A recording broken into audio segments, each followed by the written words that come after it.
На есен во југоистокот најверојатно ќе се градат планински велопатеки во должина од 304 километри.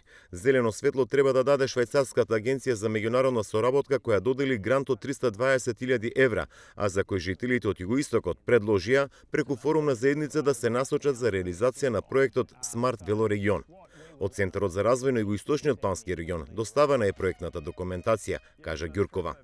Нашите очекувања во овој дел се развивање на една друга форма на туризам, што се уште е во подем во нашиот регион. Планирано е расчистување на тие патеки, поставување на дрвени табли, на кои ќе имаат QR кодови, и со скенирање ќе може туристите, да кажеме велосипедистите или било кои други планинари што ќе бидат во регионот, да ја симнат целата рута.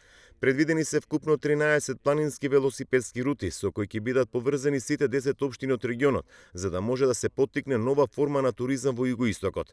Како што вели Ѓуркова, сите планински велопатеки ги поврзуваат и позначајните културно-историски и туристички локалитети во југоистокот. Оно што е интересно, овие сите патеки ги поврзуваат и сите туристички локалитети во нашиот регион, што дава уште поголемо значење, ќе бидат посетени, поголем прилив на туристи, а секако посебно во руралните средини се надеваме ќе се развијат и некои други дополнителни услуги кај локалното население.